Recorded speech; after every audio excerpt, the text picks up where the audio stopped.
Welcome back. Okay, let's put all this together. How do we take the five little processes that we've examined so far and figure out what this tells us about the climate system?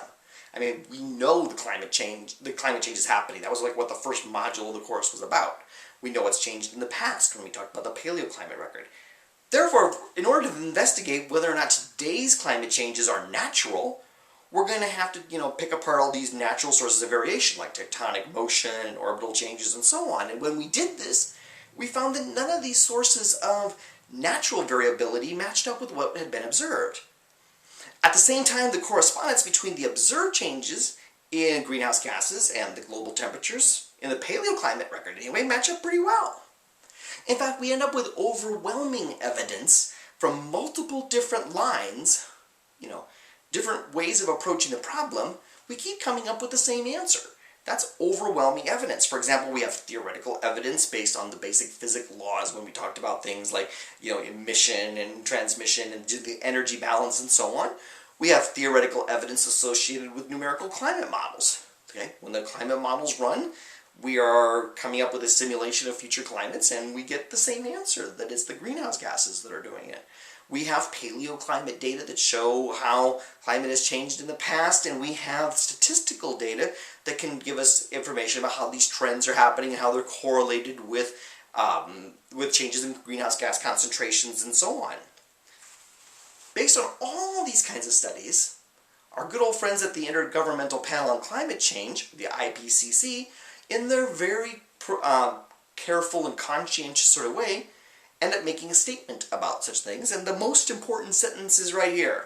Most of the observed increase in global average temperatures since the mid-20th century is very likely due to the observed increase in anthropogenic greenhouse gas concentrations. Which sounds like something that's going to make you really angry if you're a coal miner in Kentucky, or you want to be fracking for natural gas or something like that. But it is important to pay attention to the fact that this statement is very careful, and it is loaded with caveats that a casual read might not have noticed. For example, notice that it specifically says most. I mean, yes, most of the observed increase is due to anthropogenic changes, but of course there are other mechanisms at work. No one is trying to say that the only thing changing the climate is human activity. Similarly, there's another caveat here about since the mid-20th century. Since the mid-20th century is the only period in which we have so many sources of information at such high quality from so many different observing platforms and so on, that it reaches the level of very high standards that the climate scientists want to work with. It's not saying that climate change didn't happen before that, it wasn't caused by human activity. It's just saying we don't have good enough quality records to say unambiguously that the climate change before the mid-20th century was also due to anthropogenic reasons. And notice this caveat about it being very likely.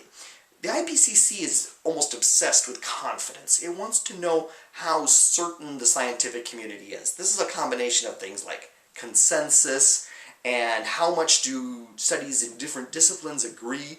If the oceanographers come up with the same answer as the atmospheric scientists, who come up with the same data as the same analysis as like the climate scientists, this makes good sense then. And they say that this is very likely. They quantify very likely to mean a greater than 90% chance of being true. Wow. Wow, wow, wow. This is a very carefully worded statement to help us understand what we know about climate change. All right. I just want to ask you one last question on this lecture here. Question 7. Why is the IPCC reluctant to declare that it is very likely that global mean temperatures prior to 1950 were due to anthropogenic greenhouse gas emissions? Is it because A, the rate at which humans were adding greenhouse gases to the atmosphere prior to 1950 was very small? Is it B, the climate observations before 1950 may not be of high enough quality to make this scientific statement? Is it C, prior to 1950 the global climate had been cooling for more than 1,000 years? Or D, is it because politicians will cut off their funding if they say this? Which is the real reason why the IPCC is not willing to make the statement that global warming prior to 1950 was also caused by humans? Alright, make a choice for one of those four and get a little feedback before we're finally done with this lecture.